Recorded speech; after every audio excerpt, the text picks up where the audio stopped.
Yo, what's good, YouTube? This is Jake from TNJ, and welcome back to the Lions franchise as we kick off Season 10.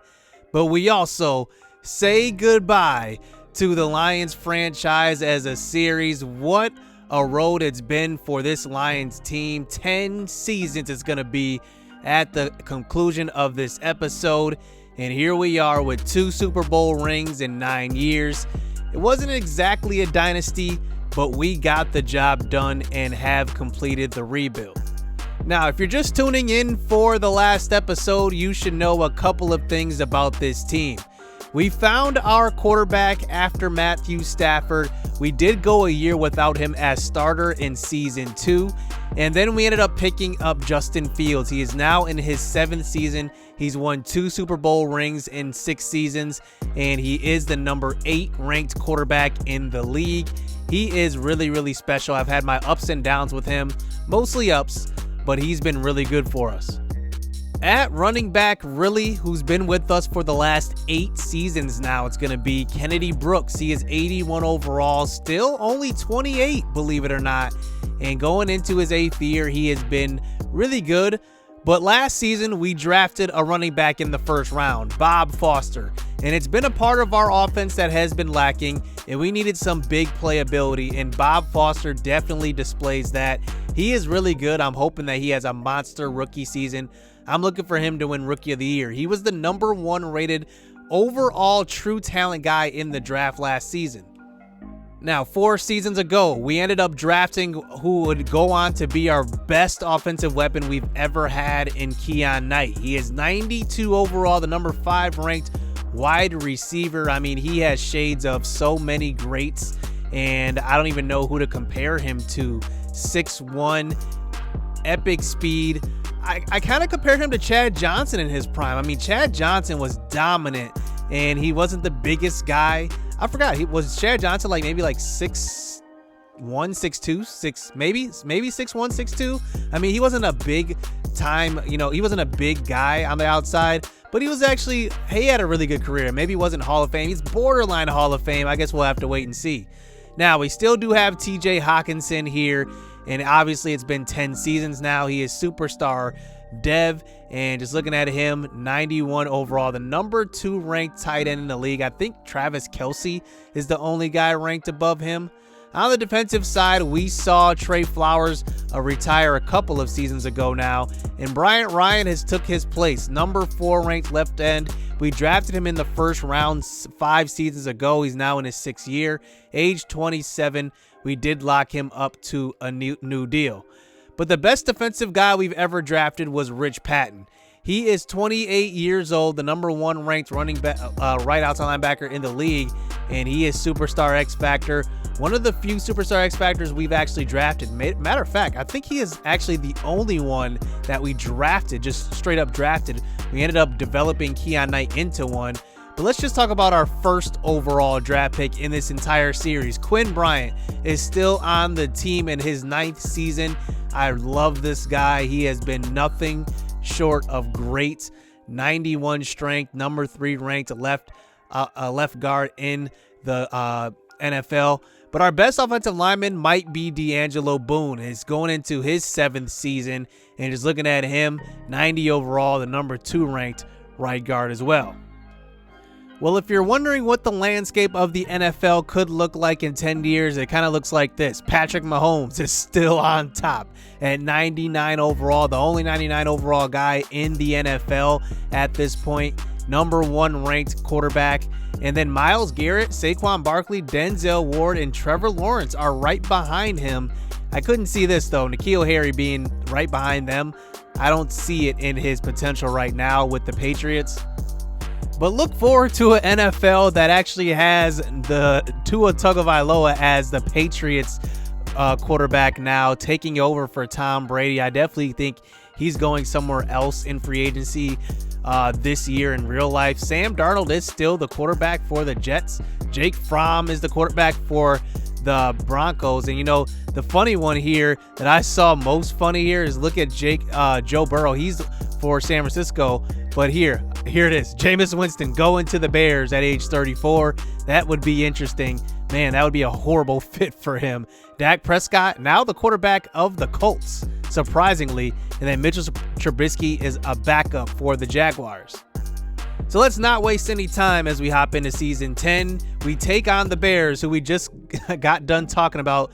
Jameis Winston being the quarterback for them as we open this season with the win, 24-21.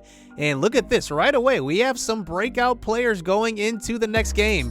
And look who it is. It's Bob Foster. I am hoping that we get an upgrade for him. He is our first round pick of last year, #1 in true talent. He needs 2 touchdowns or 100+ yards. Let's just look at the upgrades here. And it looks like our second round pick, Landon Logan, already has an upgrade.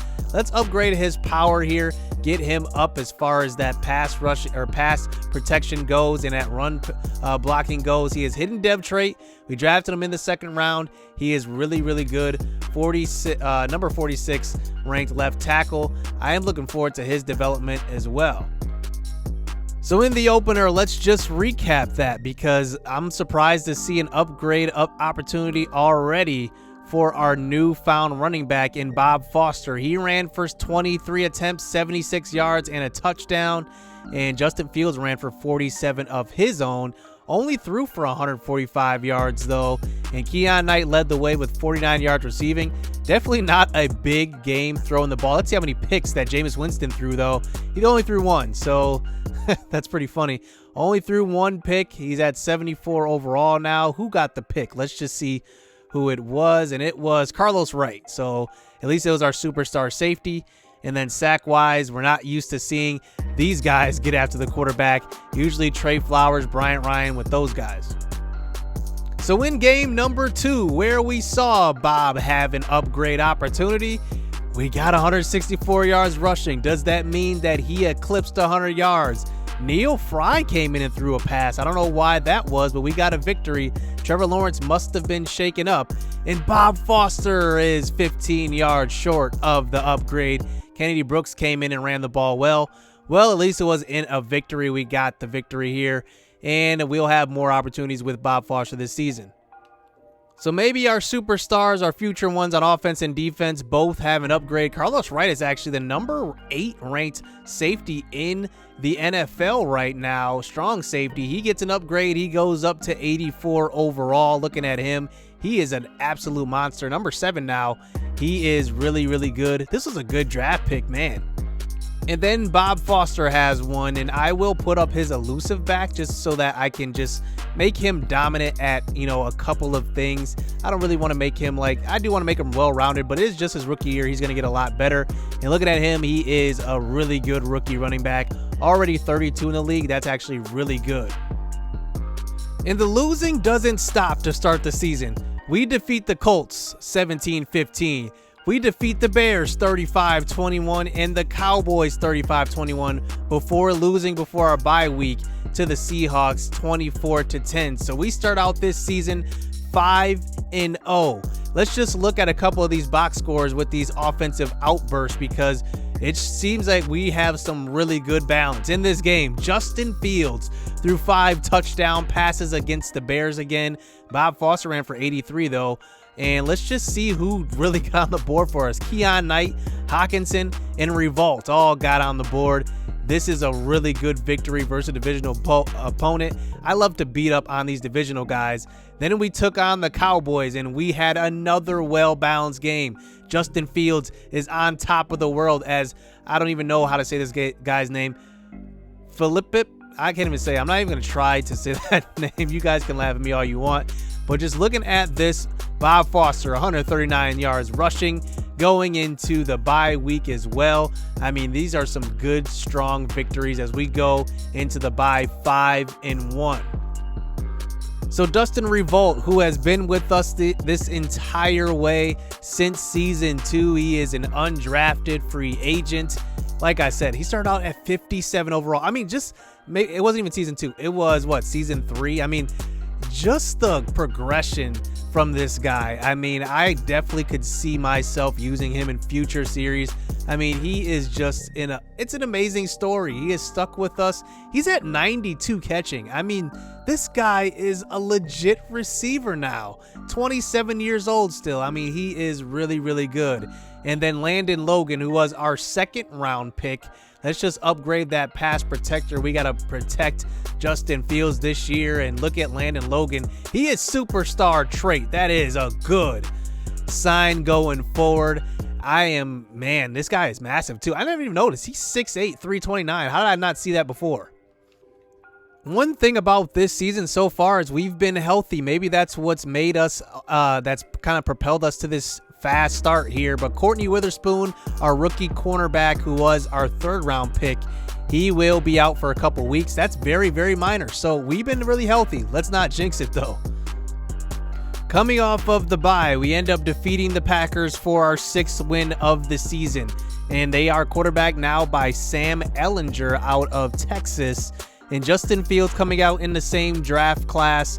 And you can just see Ehlinger did throw for more yards, but Bob Foster ran for 2 touchdowns as their running back Perry Kitchen ran for 1. TJ Hawkinson got 97 yards receiving. Richard Weiss, who I actually wanted to draft back in season 2, he is one of the best receivers in the game right now, along with Keon Knight. They both scored a touchdown. Weiss got 1 more than him, but we came away with the victory. And the winning continues as we actually lose the next game, but we win the next one versus the Eagles, 35-17. We are putting up a lot of points this season, and that's definitely going to help as we go into the playoffs because it looks like we are headed there again. Bob Foster is having himself a great season. Could he be our first 1,000-yard rusher? Can you believe it? We've never had one. And just looking at how we scored, I mean, this is going to be interesting, and I am really, really excited here in this season because it looks like this team is poised to win. And with winning comes upgrades. Landon Logan has 2 more upgrades. I mean, he is upgrading at a rapid pace here. And just looking at him, let's upgrade that power, and let's just get that power up and that pass protection. Let's just make him a well-rounded tackler, or a well-rounded tackle. And look at that, we actually end up upgrading that power twice. He goes up to 74 overall. Like I said, he is superstar trait. And looking at this, he is really, really good, and I am excited for him. Vincent McLeod has an upgrade, and this could be the final year we see of him. Let's just upgrade this man-to-man.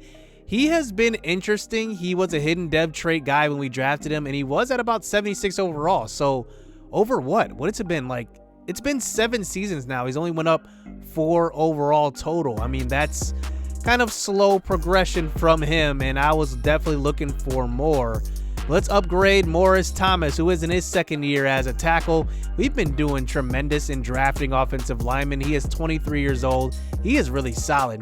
Number 19 left tackle in the league, and he's under cost control. And one more guy I want to upgrade here is Jelani Tavai. He probably gets one last upgrade in his career here, and he is in his 10th season, obviously. Let's just upgrade him, that run stopper. He goes back up into the green with 76 overall, plus 2 tackling, plus 1 man. Number 42 ranked middle linebacker. He's never really been a top 15 linebacker ranking-wise at all here in this entire franchise. Now, this could be the best roster maybe offense we've ever had. And just looking at the next 4 games, we end up taking 3 out of the next 4. Versus the Vikings, we get a win. And we put up 386 total yards of offense. Justin Fields is perfect. Bob Foster is as well. 25 attempts for 88 yards. You really can't do much better than that as a rookie. I mean, that is really good. We end up beating the Packers, and then we just wallop the Jaguars. And remember, Mitch Trubisky is the backup quarterback there now. Austin Stewart is the starter. And you can just see we are just running through teams now. We are putting up points. We are scoring in bunches. And it even looks like our defense is scoring, because if we're not rushing for touchdowns, only throwing 2. Justin Fields only threw 2 in this game. We've had to have scored at least on the defensive end. Let's just see. I don't really know. Do they have touchdowns here? And it doesn't look like we did. I don't know how we got that other touchdown, but we end up with the victory. I mean, our team is well prepared for these moments down the stretch, as that one actually gives us our 10th win of the season, which is really good because We are ahead once again in the NFC North. We have won NFC North titles probably the last, what has it been, 6 seasons? I think it's 6 seasons straight. We have won the NFC North title, and here we are again, 10-3. The Vikings are 7-6, who you just saw we just beat. And then in the NFC, we are on our way to a number one first round bye. And if we just keep winning, we could get that number 1 seed. Hopefully, we'll see. So the next game, we end up defeating the Giants for our 11th win of the season, defeating former NFL MVP Jeffrey Skillen in kind of a shootout game. Bob Foster runs for about 84 yards, and that's about what he's been capable of doing every single game in and game out. No more 40-yard, 50-yard, 30-yard games that we're used to seeing from our running backs. And this game in particular puts him over the 1,000 mark on the season here with our 11th win. Now, that also propels us to maybe get in position for number 1 seed. But let's just check out the rookie Bob Foster. 1,064 yards now. He is 80 overall. He is still in overdevelopment. Just imagine if he was star or superstar, he would be having an amazing development year. Hopefully, he actually finishes in the top 5. That will actually give him a boost already with the dev trait. Let's just look at where he ranks. And I just want to check out Justin Fields really quick. 25 touchdowns, 3 interceptions. He's having an amazing year. And then receiving wise, Keon Knight looks like he's going to lead us in receptions, yards, and maybe touchdowns. Hawkinson is there right now. KJ Hamler has taken a dip. But let's just look at where our rookie ends up in rushing right now as far as yards go. And it looks like he is just out of the top 10. So did I just pass him? Where is he? I don't see him. But there he is, Bob Foster. So it looks like he's 1, 2, 3, 4, 5, 6, 7, 8th in the league. Maybe with a couple of games, he can possibly jump up. That would be amazing. But it's kind of unlikely seeing the guys ahead of him. McCaffrey, Swift, J.K. Dobbins, Ezekiel Elliott, Jonathan Taylor, Benjamin, and Barkley. Let's see if we can catch him. So we end up losing the next game by 1 to the Redskins, and that actually puts us in a weird position versus the Saints. Because if you just saw the standings, it is the Saints and it is us for the top 2 seeds in the NFC. So this one will be for home field advantage. And if we lose, we could possibly lose a first round bye because the Seahawks could jump us. And maybe it goes by, I believe it goes by divisional record first. And it looks like, we're 6-0 in the division. We're not giving that up. So if we lose, we will have the 2nd seed. If we win, we will have the 1st seed because the Saints are 12-3, just ahead of us. Let's see what we do. And your Lions establish their dominance and take over that number 1 seed, finishing 12-4 on the season. Our offense has just been explosive this year. Hopefully we can stay consistent going into the playoffs. Andy Hope, he threw for 237, but Justin Fields threw 3 touchdowns. Bob Foster, like I said, 80-plus yard games are just what he does. Alvin Kamara was held to just 44. And just look at our team. I mean, we are just doing so well right now. Going into the playoffs, everybody's doing well on offense. And defensive-wise, we're not doing bad at all. We held them to just 14 points, and everybody had a hand in this one. So we do get the first round bye, as the wild card round looks like this. The Vikings are actually in the playoffs. We've actually beat up on them twice this year. So if they win, we will likely play them, I believe, or we will play the Redskins, who we actually just lost to. So we'll see. So it looks like we will end up playing the Vikings after they defeated their opponent last week, the Seattle Seahawks. And going into this game, we do have a couple of upgrades. I do want to make sure I get these in before this game. Morris Thomas, our left tackle, is probably going to hit the 80 overall club, and he will. I mean, we have just drafted so well on the offensive line. 23 years old in his 2nd season, number 19 ranked left tackle. Landon Logan, what a season it's been for him. He's went up from 70 to 76, and he is superstar trait. Let's put that pass protector up. I've been meaning to upgrade that, and now he's at 77, and looking at him, he is 21.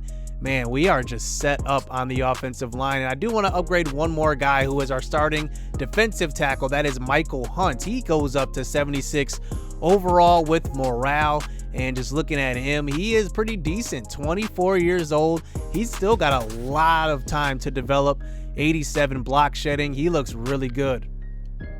So here we are for the last hoorah, and this could be the final game. I am not going to play it, and like I said, I want this to be a simulation style from now on. And let's just see our fate.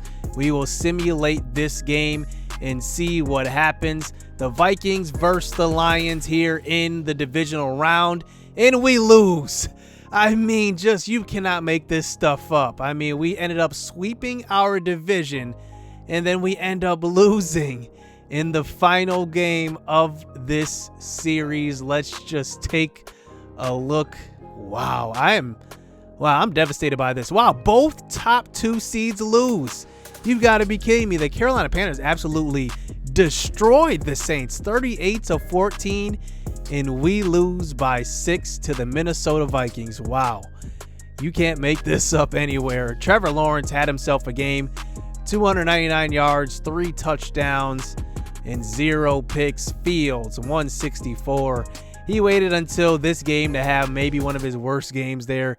Foster ran for 75. That's about what you would expect. Sean Hunt for them, 8 receptions, 140 yards. What a way to end this season. 10. Carlos Wright leads the way, 10 tackles for him.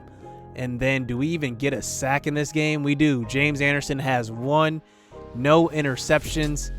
What a way to end season 10. Wow.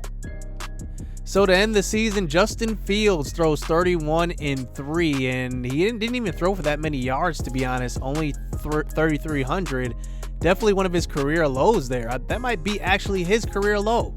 Bob Foster, though, finally a 1,000-yard, 1,200-yard rusher here, and he is at 80 overall. Maybe he will get that jump there in the depth trait. No 1,000-yard receivers this year, something we're not accustomed to seeing. Keon Knight had, I would say, a little bit of a down year, and I don't know what it is about sim situations, but we do not get him the ball that much, it looks like, here in this season. Number 5 ranked receiver, and it looks like he had maybe a little bit of a down year. TJ Hawkinson, that's about on par of what his career has looked like here in this franchise, and he actually isn't a captain right now. Justin Fields is. But let's just look at his career in totality. 996.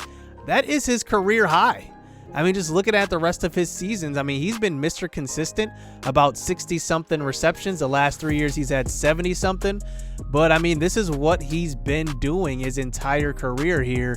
And he has been nothing short of amazing for us. I mean, he has just been reliable and never, left us in free agency. Nothing like that. He's been sticking around. He's been pretty much a model player here for the Lions. And then Dustin Revolt, I think this is his career year here as he goes into age 28, and he is going into the offseason with 1 year left on his deal, so he will still be a Lion. But looking at his career, I mean, he's had to fight for playing time. This year he got it, 624 yards, 5 touchdowns. Maybe something that was holding us back was the sack totals. James Anderson led us in sacks, and he was our first round pick 6 seasons ago. He has 85 overall, number 7 ranked left outside linebacker. He's pretty good, but we didn't have, those big time sack numbers we're used to seeing from Trey Flowers, from Bryant Ryan. Even Bryant Ryan only had 6 sacks this season. I just want to look at his career in totality as well and just see. I mean, he had a big rookie season, 7.5, and he kind of just dipped from there. I don't think that the production's really dipped, but the sack total did. And maybe the production did dip. I mean, in his 3rd season, he had 42 tackles, 4 sacks, only 7 tackles for loss, though. It's just been kind of inconsistent, but he's just a good guy. I mean, he's pretty good. I guess he's just not a sack artist, I guess. So looking at interceptions, Jelani Tavai leads the team in tackles in the final season. Trey Dean had 3, Carlos Wright had 2, Rich Patton had 1, and what a career it's been for him as well. He is 92 overall. I just want to look at his stats and just look at him. He has been an amazing player for us. And just looking at the interception totals, he had 2 straight years where he had no interceptions in the regular season. and then he had 3 and then 1 this season. He's been amazing. He also had, 3 100 tackle seasons in his career. That's actually really, really good. And then Will Knowles, who I was really high on when I drafted him. He had 4 sacks. He is 76 overall in star development. And I think that he has a bright future with the Lions, even though this is the last year of this franchise. He's been pretty good in sim. Too bad I didn't get to really play with him, but he would have been fun to play with. But, it's just the journey here. It's definitely hard to end this series here with a loss, but it's not always a storybook ending. I mean, we won 2 championships in 10 seasons.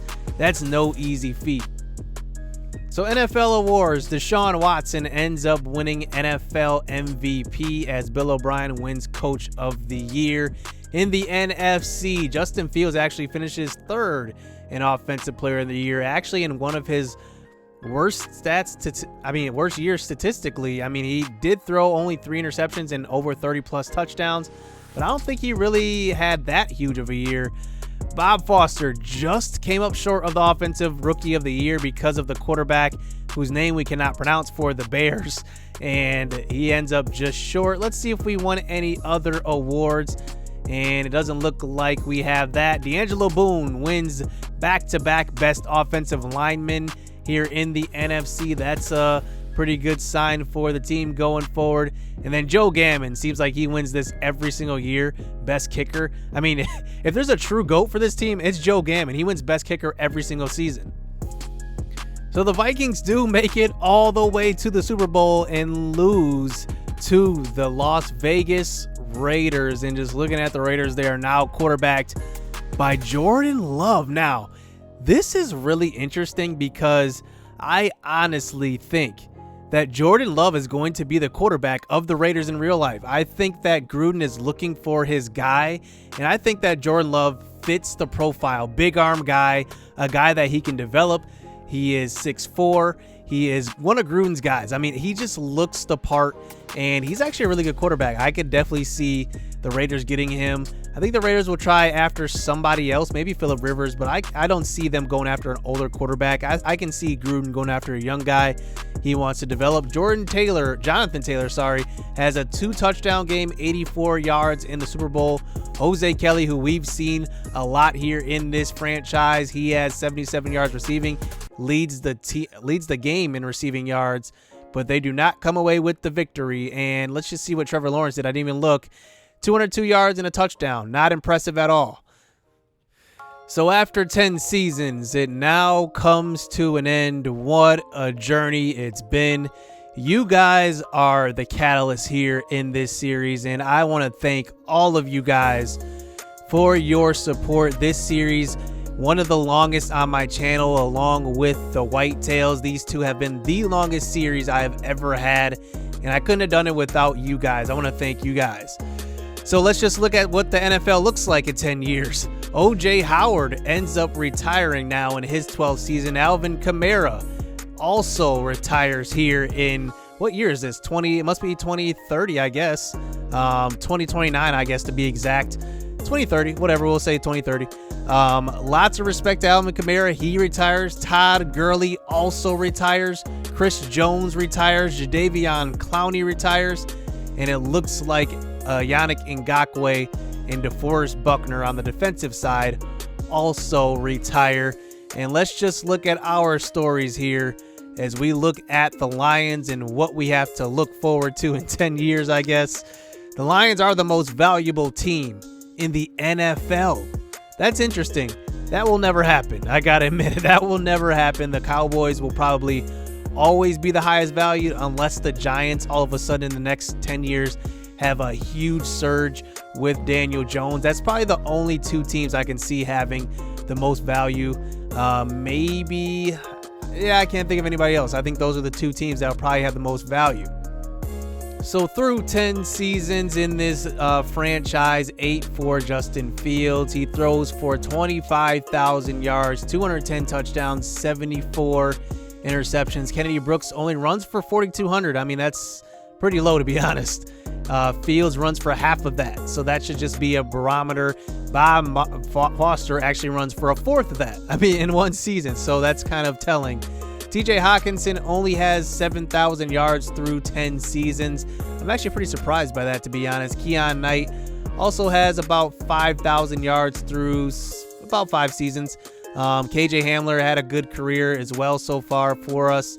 And as we are ending this, Jelani Tavai finishes with almost 1,000 tackles in 10 seasons. That is just remarkable work by him.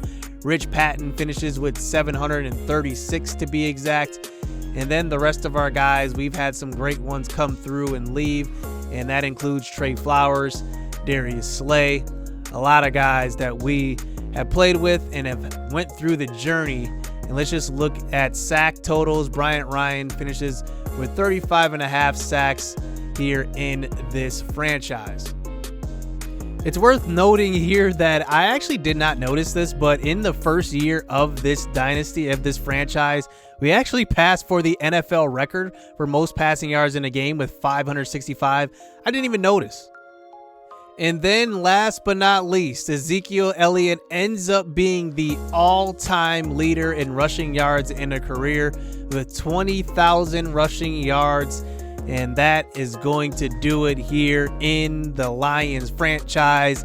Thank you guys so much for the support here in this series. I am looking forward to the next one. And who knows, next Madden, it could be a relocation franchise. Depending on what they put in the game, I guess we'll have to wait and see. And that's going to do it here. One last time, hit subscribe, hit that like button. Stay tuned. Let's get it. Let's go. I've been working hard for a minute. The ones who don't deserve it seem to be the ones that get it. The ones who speak the truth never get the recognition, but the ones that act foolish seem to get all the attention. It don't matter though. Yeah. Hey, it don't even matter though. Nope. Hey, it don't even matter.